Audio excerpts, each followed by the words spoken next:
Hello বন্ধুরা, মণিকণ্ডল চ্যানেলে আপনাদের সবাইকে স্বাগতম। বন্ধুরা, আজকে আমি দেখাবো সালোয়ার প্যান্ট কাটিং। তো অনেক দিন থেকেই এক দাদা ভাই আর আমার এক দিদিমণি বলছিলেন যে সালোয়ার কাটিং করে দেখাও, তো আজকে আমি দেখাবো। তো দেখুন, এইখানে আমার 1 মিটার 30 ইঞ্চি কাপড় আছে, মানে 2 মিটার থেকে একটু কম আছে।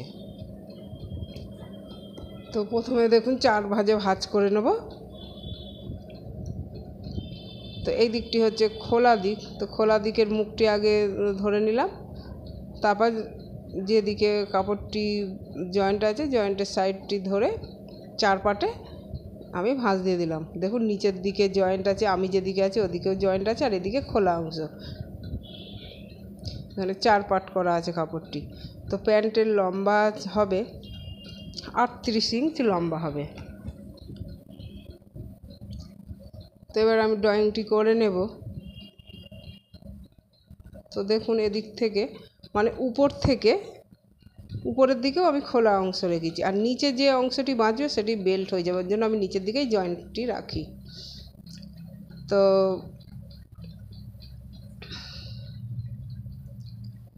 দেখুন, 8 বাদ দিয়ে দিলাম, দিয়ে 38 আর 1 বেশি নিয়ে 39-এ আমি দাগ দিয়ে দিলাম।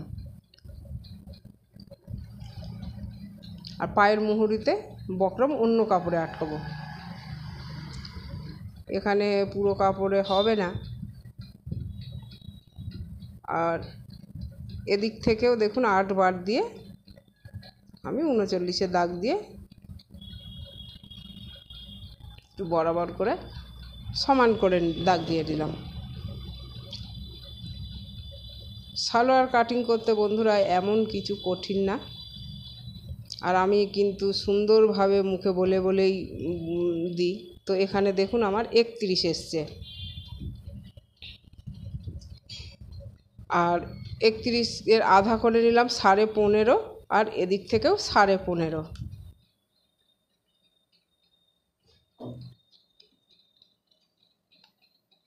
আর মুহুরিটা নেব, পায়ের যে মুহুরি, তো 12 আছে, 12-র হাফ হয় 12 ইঞ্চ। তো দেখুন 12-তে দাগালাম আর 1 ইঞ্চ এক্সট্রা নিলাম।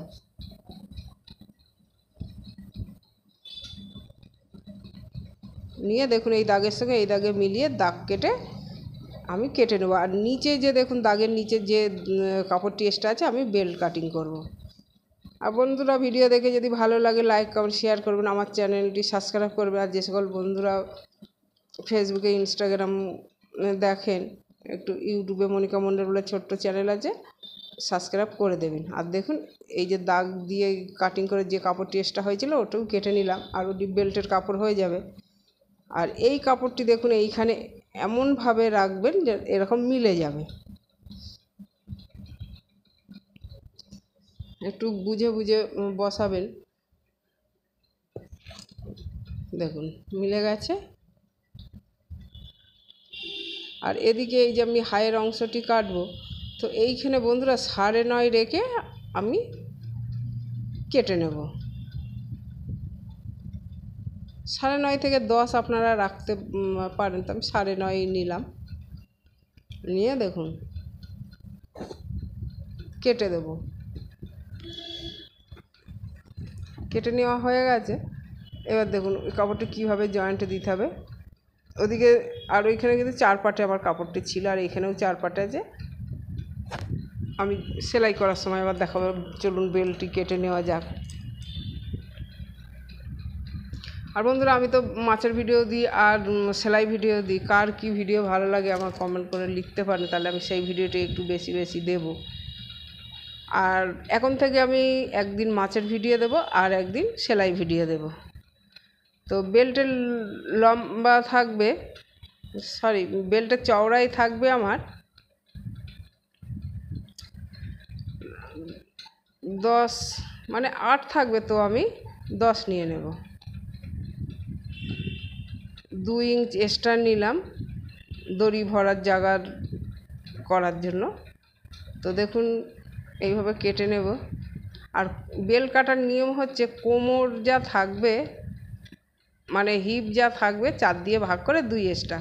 তো 44 আছে হিপে, তো 4 দিয়ে ভাগ করলে হয় 11 আর 2 যোগ করলে হয় 13, তার মানে 4 পার্টে আমরা 13 করে কাটবো। তার মানে 4 তেরং 52 হয়, মানে এই লম্বার কাপড়টি আমাদের 52 থাকতে হবে। তো এইখানে আমার কাপড়ের একটু দেখুন কম হচ্ছে, দেখুন এখানে 25 এসছে, জয়েন্টেও তো কিছু কাপড় চলে যাবে, ওর জন্য এখান থেকে কেটে আর একটি জয়েন্ট দিতে হবে।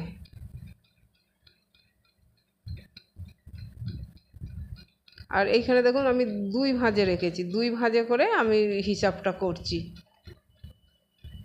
তো দেখুন এইভাবে জয়েন্ট দিয়ে আমি বেল্টটি তৈরি করব। যখন বেল্ট বানাবো আপনাদেরকে সেলাই ভিডিওতে আমি বলে দেব।